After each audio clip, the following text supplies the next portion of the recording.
Time. You can proceed, he says. All in due course. We do as we're directed here. It says 30 seconds.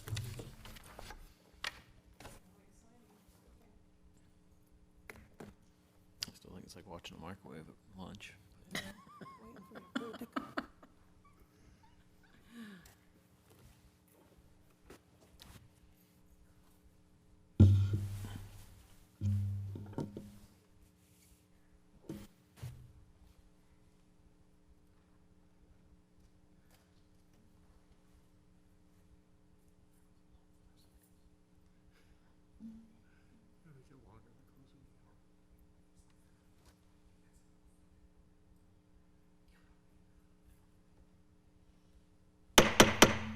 Good evening. I'd like to call this Tuesday, May 16th, 2017, meeting of Middletown City Council to order.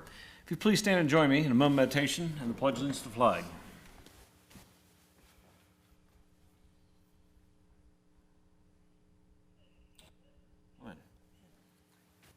I pledge allegiance to the flag of the United States of America and to the republic for which it stands, one nation, under God, indivisible, with liberty and justice for all. Mr. Would you please call the roll? Ms. Bronston. Here. Mr. Bohannon. Here. Mr. Moon. Here. Mr. Picard. Here. Mayor Mulligan. Here. All right, first on our agenda, we have a couple presentations. I'd like to invite Sergeant Chris Kelly down to the podium to receive the Police Week presentation.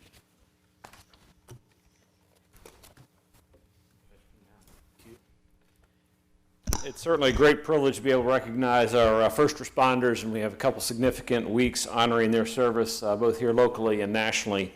So on behalf of council, we have this proclamation to present recognizing National Police Week. Whereas there are approximately 900,000 law enforcement officers serving in communities across the United States, including the dedicated members of the Middletown Division of Police. And whereas since the first recorded death in 1791, more than 20,000 law enforcement officers in the United States have made the ultimate sacrifice and been killed in the line of duty.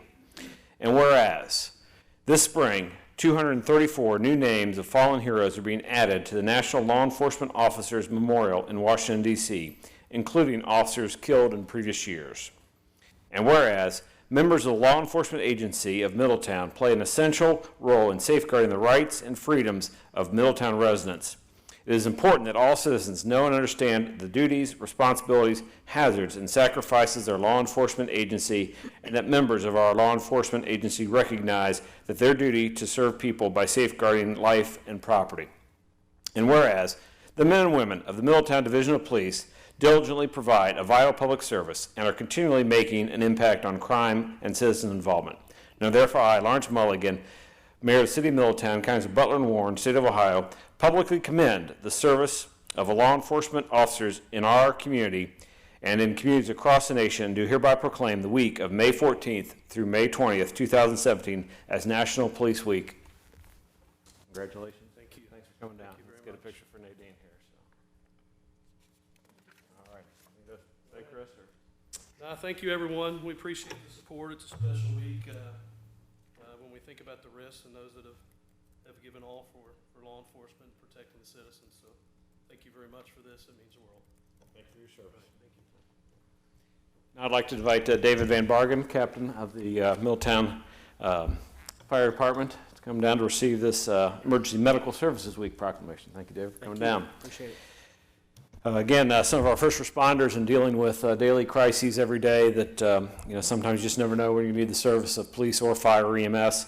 And want to recognize the work of EMS, and certainly as we're dealing with the heroin crisis throughout the community and many other medical emergencies, it brings a greater awareness to what's going on and the challenges we face.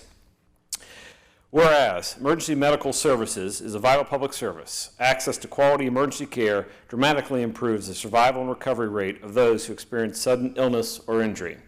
And whereas EMS plays a critical role in public outreach and injury prevention, and is evolving in its role as an important member of the healthcare community.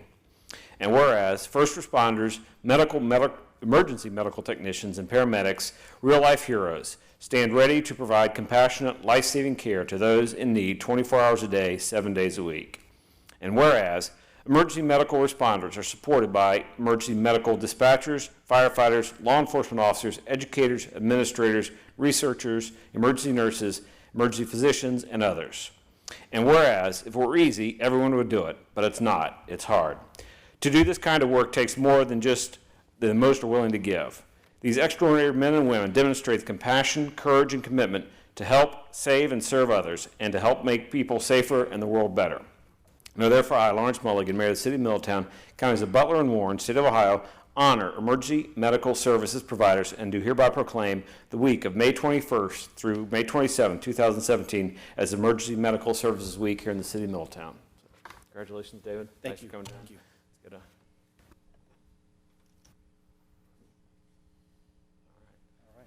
Words to offer on what's going on in the department or anything? So. Well, lots has happened, but the recognition is much appreciated. So on behalf of the men and women who are out there in the streets right now, I accept this on their behalf, and the support is much appreciated. And we will continue to work hard, and we'll fight this heroin epidemic to the end and everything else. Thank you. Well, thank you. Appreciate your service. All right, and with that, we have a couple presentations under citizen comments.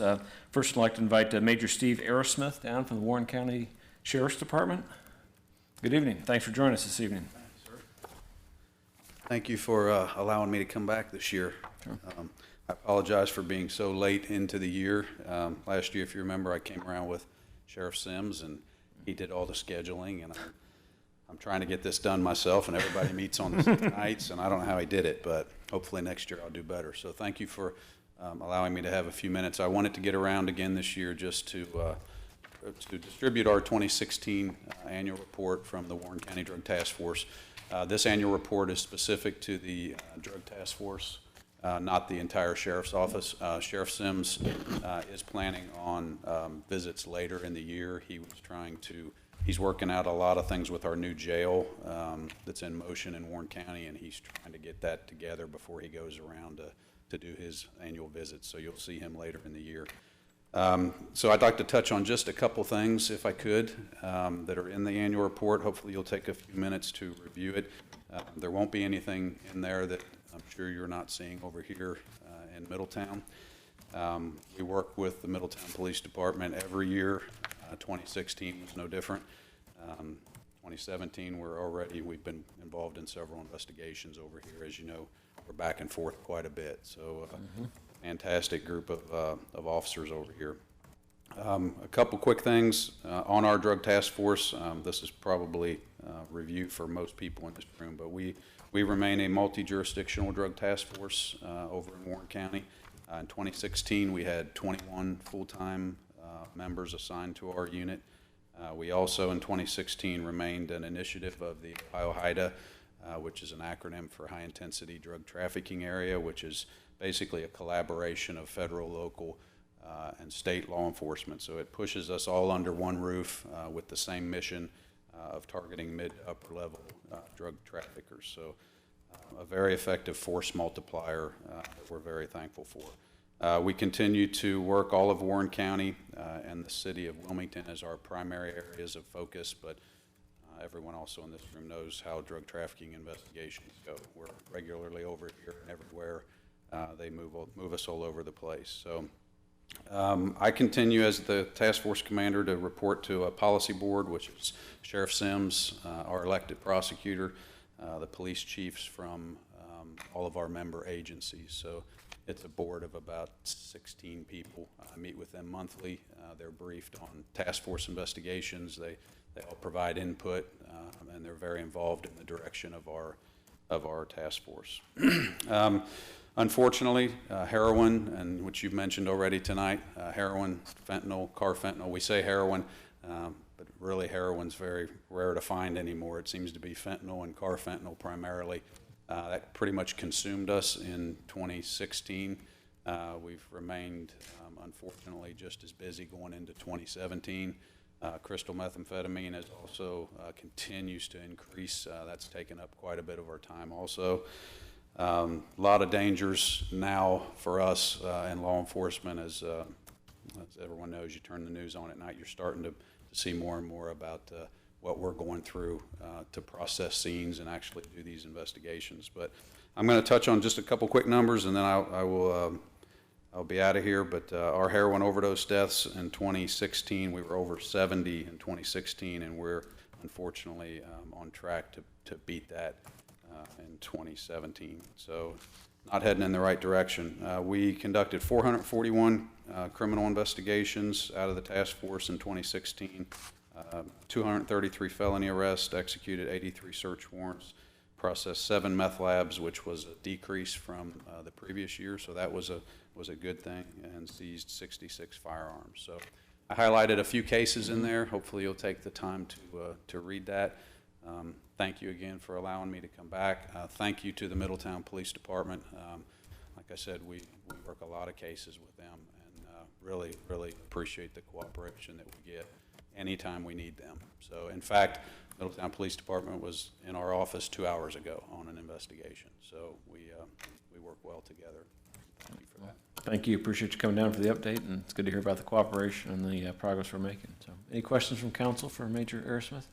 If I could, and I don't mean to put you on the spot or anything, No problem. but this drug problem continues to grow and grow, and I'm gonna be 61 later this month, and it seems to me the war on drugs has been going on since I was 10 years old, if not before that.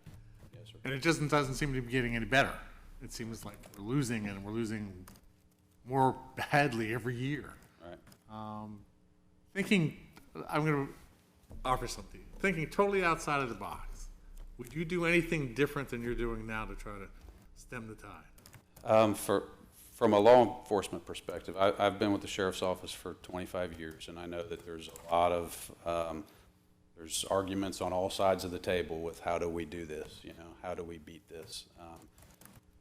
Whoever can figure out how you beat greed and addiction, you can beat drug trafficking at that point. I can't imagine, this is again me personally speaking, I can't imagine our communities without aggressive enforcement. And I'm the enforcement side, so there are, treatment has never been more important. Education has never been more important.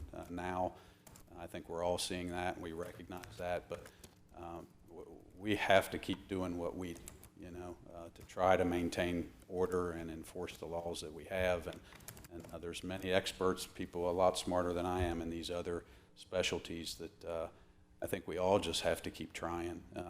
We are coming together more now than we ever have before, at least in my career. I wasn't involved in meetings with treatment and education people like I am now. So I think that that's surely going to help us as we all try to sit around the same table, and we're all attacking the same problem, but we have our own area of how we have to do that. So I don't know what the answer is, sir. I can't imagine us just doing nothing. We have to continue, all of us trying to do this. The law enforcement side, people ask, are we doing things differently? Everyone's changed the way we do investigations for a number of reasons, but we still do investigations and we still enforce the laws that are on the books. And I don't know what's going to fix all this, but we can't stop trying. That war will continue for a while, and whoever can fix greed and addiction, it's going to be a very famous person. If they can figure that out. I know that wasn't That's a real fine. good answer, but Thank you. Thank you. Appreciate you coming down again tonight, Major. thank you. Have a good night. All right, I've received one citizen comment card. I'd like to invite Miss Linda Lawson down to the podium. Good evening. If we could get your name and address for the record, please. Linda Lawson, 1504 Taylor Avenue, Middletown, Ohio. Thank you. I'm here today. I have several pictures that if it needs to be seen, but I'm here because I have done everything from being nice to my neighbor at 1506 Taylor. He has 7 to 8 cars on the street that is taking up both sides of the street, and I don't own a car at this moment. So I'm not even asking him to even open up a spot for me to park. I am asking him, I have a picture of what I'm talking about. There is a square right outside my gate. I have a handicapped mother, and she takes public transportation. to and from her doctor's appointments. And she drops off of the curb right outside my gate. And if you go from my location down to where you have to take the wheelchair all the way off because of the cars being parked and blocking the spot, then she's halfway down the street. And I'm just asking that something be done. I understand because I have called the police department.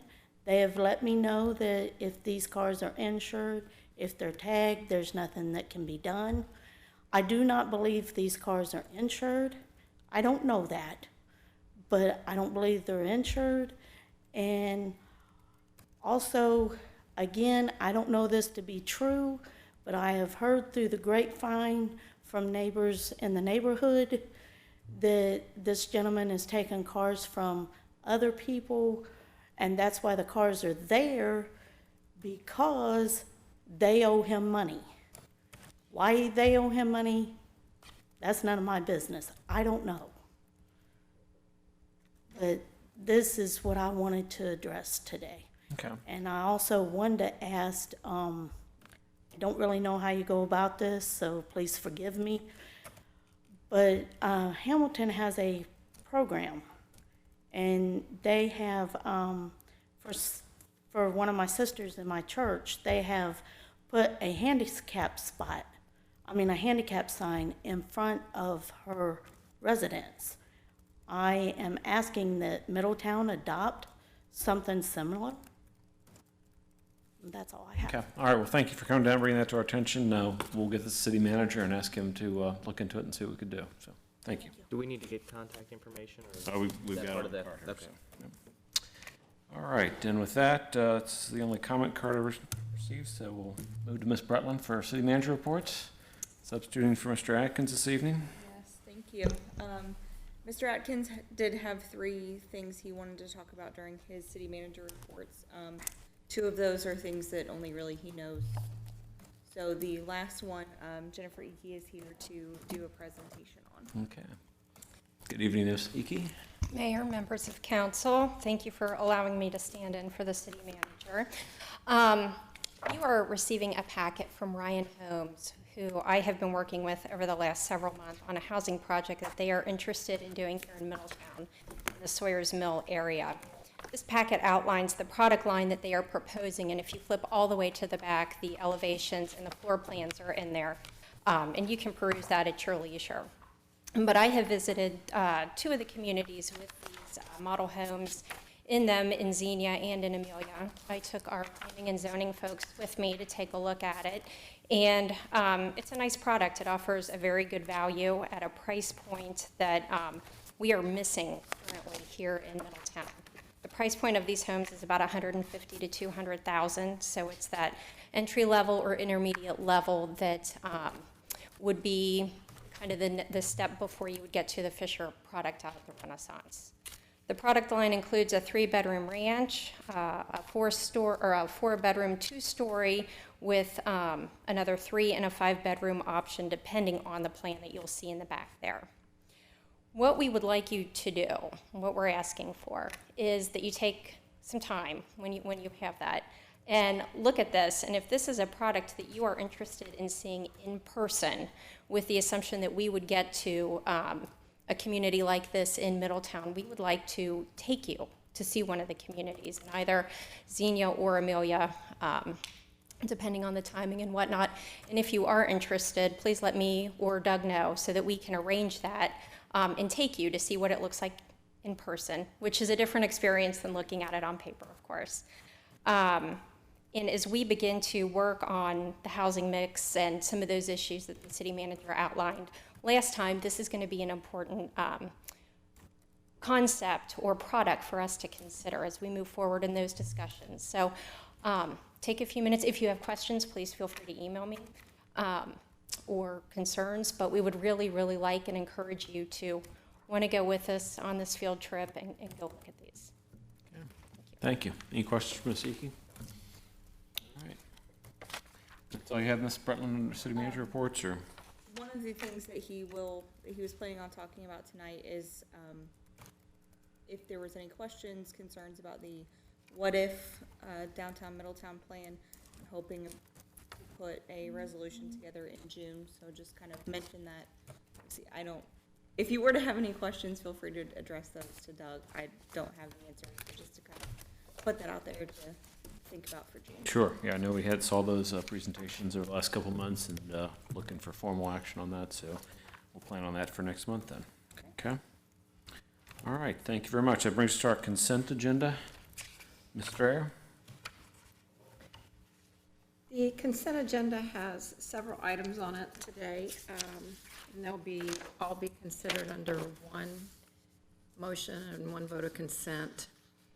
The first item is the approval of the city council minutes for May 2nd, 2017, to confirm personnel appointment for Aaron Cox, firefighter EMT, Public Safety Division of Fire, to receive and file oaths of office for Samantha Blaylock, Brian Brooks, Kevin Metz, David Skank, and Lindsay Schwarber, and proclamation for Public Works Week, that is May the 21st through the 27th, 2017. All right, thank you very much. Do we have a motion for the approval of the issues and actions as listed on the consent agenda? So moved. Second. All right, thank you. Ms. Strayer, would you call the roll, please? Ms. Bronston? Yes. Mr. Bohannon? Yes. Mr. Moon? Yes. Mr. Picard? Yes. Mayor Mulligan? Yes. And that brings us to our motion agenda. The motion agenda will be the same way. We'll have individual actions on each individual item.